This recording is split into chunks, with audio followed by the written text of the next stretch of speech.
رحمۃ اللہ سید صاحب، آپ نے کہا ضمیر تسلیم نہیں کرتا.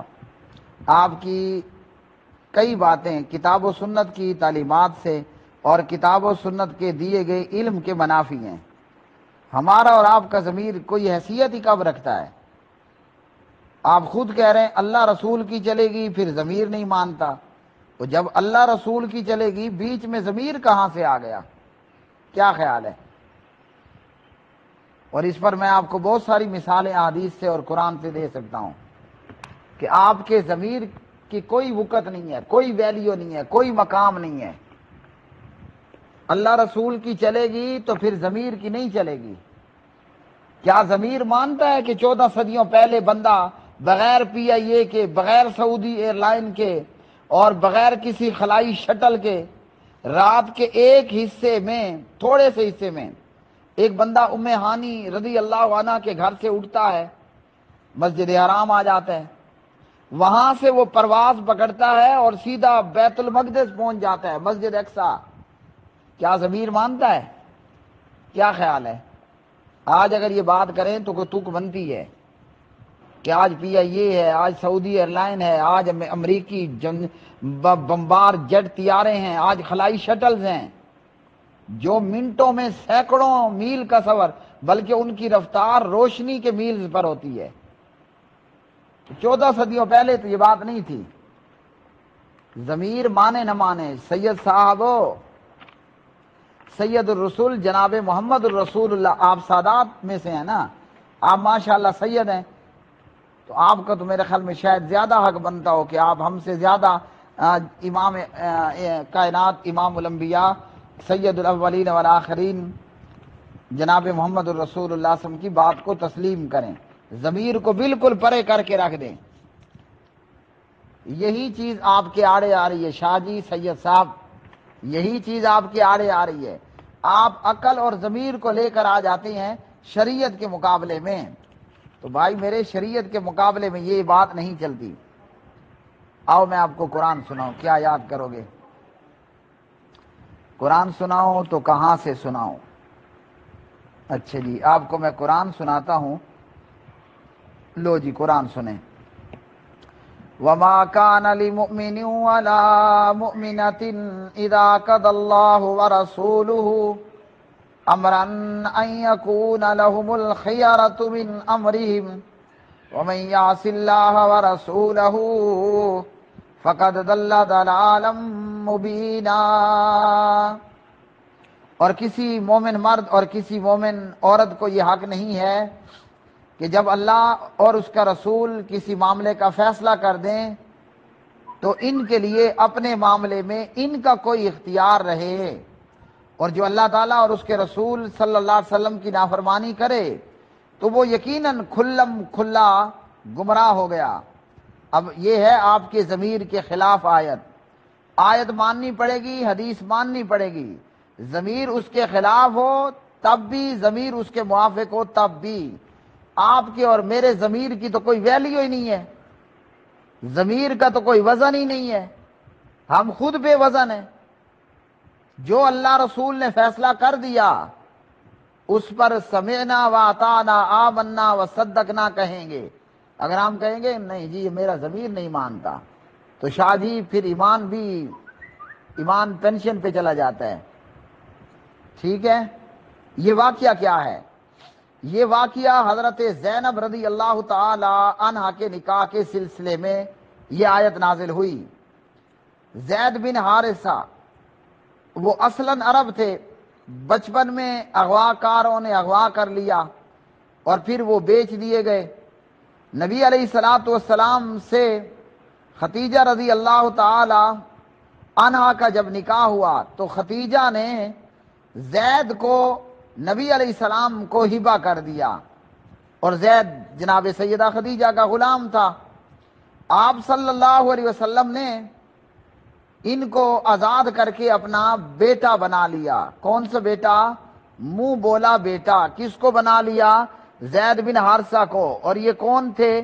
اصلاً عرب تھے لیکن بکا کر منڈیوں میں بکنے کی وجہ سے غلام ہوئے اور سیدہ خدیجہ رضی اللہ تعالی عنہا کے غلام تھے.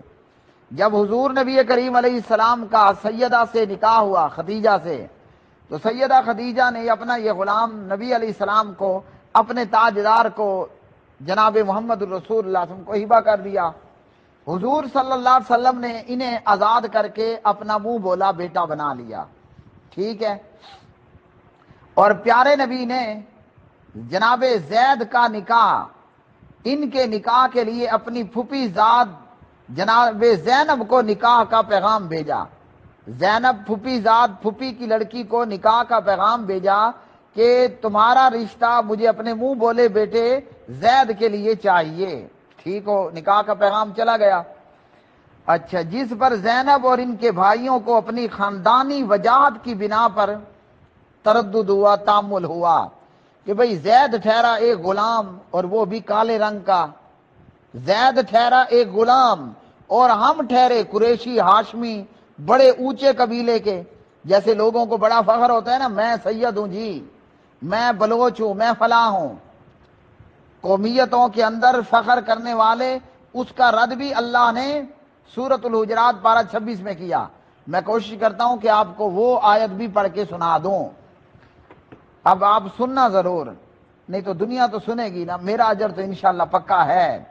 جب زید کے لیے زینب کا رشتہ مانگا جاتا ہے، زید غلام ہے، رنگ کا کالا ہے، اور زینب سید زادی ہے، اور سبحان اللہ خوبصورت بھی ایسی کہ چاند بھی شرما جائے، ایسی خوبصورت کہ 14ویں کا چاند بھی شرما جائے زینب کے حسن کے سامنے، لیکن بہرحال رشتہ آ گیا۔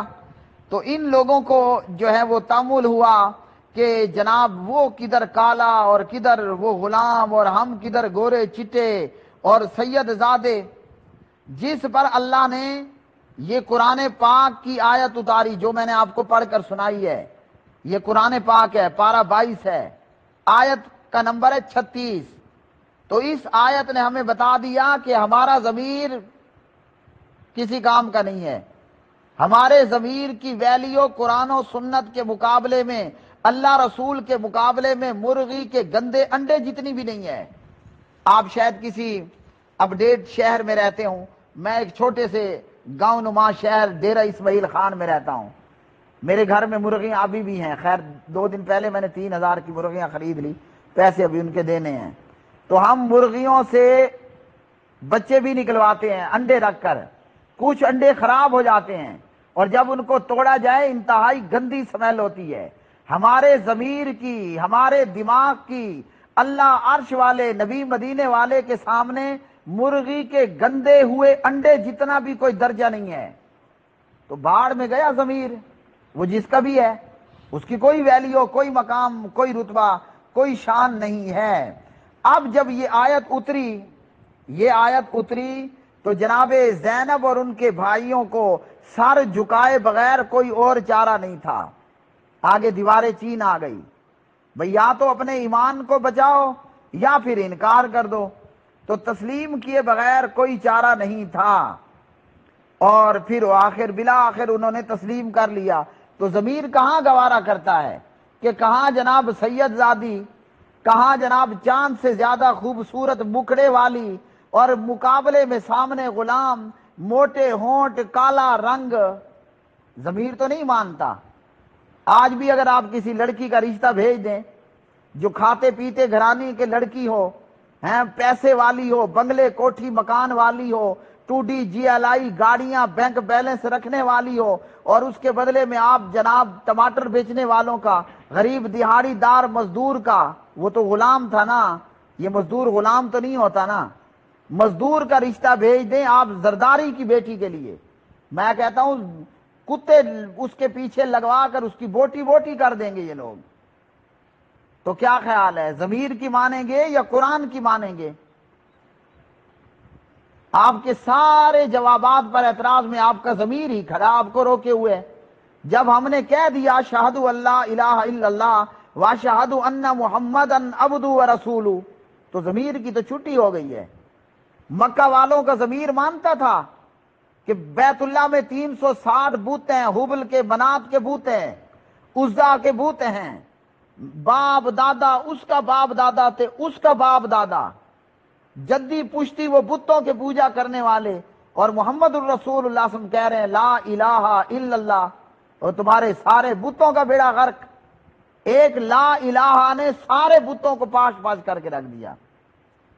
اور سید صاحب وہ جو تھے نا ابو لہب، وہ بددعائیں دینے لگ گئے۔ کیوں؟ ابو لہب کا ضمیر نہیں مانتا تھا۔ تو میرے بھائی وہ کہاں گیا؟ تبت یدا ابی لہب وتب، اس ابو لہب نے ضمیر کی مانی اور محمد کی ٹھکرا دی صلی اللہ علیہ وسلم، گیا جہنم میں۔ تو ضمیر کی نہیں ماننی، اللہ اور اس کے رسول کی ماننی ہوتی ہے۔ آگے ایک اور آپ کو حیران کن واقعہ بتاؤں سید صاحب، وہ واقعہ کیا ہے؟ عرب کے اندر منہ بولا بیٹا اس کا مقام سگے بیٹے جتنا ہوتا تھا۔ اب بتائیے سگے بیٹے کی بیوی سے بندہ نکاح کر سکتا ہے؟ کوئی بندہ اگر اپنی بہو سے شادی کر لے، پورا محلہ اس کو کہے گا تھو تھو تھو، کہے گا نا کہ یہ جناب بڑا گندا آدمی ہے، اپنی بہو سے شادی کر لی اس نے۔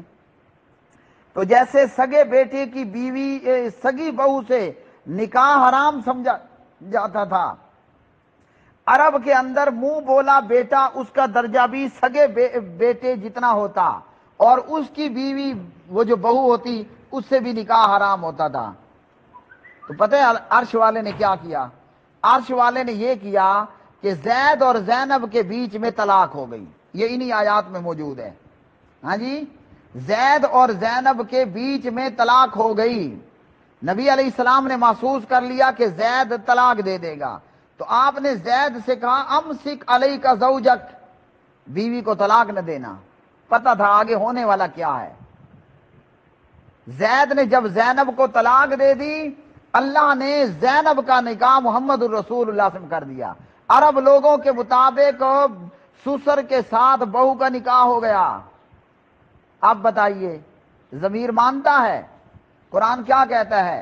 وَاتَّقِ اللَّهَ وَتُخْفِي فِي نَفْسِكَ مَا اللَّهُ مُبْدِيهِ وَتَخْشَى النَّاسَ وَاللَّهُ أَحَقُّ أَن تَخْشَاهُ۔ فرمایا کہ اللہ تعالیٰ کا تقوی اختیار کرو، اور اپنے دل میں وہ بات چھپاتے تھے جسے اللہ ظاہر کرنا چاہتا تھا، اور آپ لوگوں سے ڈرتے تھے، حالانکہ زیادہ حقدار ہے کہ آپ اللہ سبحانہ و تعالیٰ سے ڈریں۔ عرب میں منہ بولے بیٹے کی بیوی سے نکاح کرنا حرام تھا، جیسے سگے بیٹے کی بیوی بہو سے نکاح حرام ہوتا ہے۔ اور معاملہ یہاں تو کچھ اور ہو گیا۔ اللہ نے فرمایا جب زید نے طلاق دے دی، فلما قضا زید منہا وطرا زوجناکہا، اللہ نے زینب کا نکاح محمد الرسول اللہ صلی اللہ علیہ وسلم کر دیا۔ زینب کا نکاح محمد الرسول اللہ سے ہو گیا صلی اللہ علیہ وسلم۔ اب ضمیر گوارا کرتا ہے؟ لوگ کیا کہیں گے؟ لو جی اب یہ نیا دین آیا ہے، بہو سے نکاح کرنے لگ گئے ہیں۔ تو ضمیر کی مانی کہ اللہ کی مانی؟ تو اس لیے میرے بھائی اللہ کی وحی مقابلے کسی کی ضمیر کی بات نہیں چلتی۔ ضمیر تو جناب نوح علیہ السلام کا بھی نہیں مان رہا تھا کہ حضرت نوح ان کا بیٹا ان کی آنکھوں کے سامنے کیا غرق ہو گیا، وہ پانی کے سیلاب میں غرق ہو گیا، ٹھیک۔ اور نوح علیہ السلام نے اللہ سبحانہ و تعالیٰ کو پکارا۔ میں اس آیت کی طرف جا رہا ہوں کہ جناب نوح نے کیسے پکارا۔ کیوں؟ نوح علیہ السلام کا اپنا جناب جگر کا ٹکڑا، اپنا بیٹا، وہ جناب نوح علیہ السلام کے سامنے غرق ہو گیا۔ نوح علیہ السلام نے کیا کہا؟ وَنَادَى نُوحٌ رَبَّهُ فَقَالَ رَبِّ إِنَّ ابْنِي مِنْ أَهْلِي وَإِنَّ وَعْدَكَ الْحَقُّ وَأَنْتَ أَحْكَمُ الْحَاكِمِينَ۔ نوح نے رب کو پکارا اور کہا اے میرے رب، بے شک میرا بیٹا میرے اہل میں سے ہے، اور بے شک تیرا وعدہ سچا ہے۔ تو نوح علیہ السلام کا بیٹا غرق ہو گیا، اور نبی علیہ السلام کی زینب کے ساتھ شادی کر دی گئی، تو کدھر گیا ضمیر؟ تو اس لیے ضمیر کی بات نہیں مانی جائے گی۔ آئندہ یہ جملے آپ نہ کہیں کہ ضمیر نہیں مانتا، ضمیر تو بہت کچھ نہیں مانے گا، تو کیا ہم ضمیر کی مانیں گے؟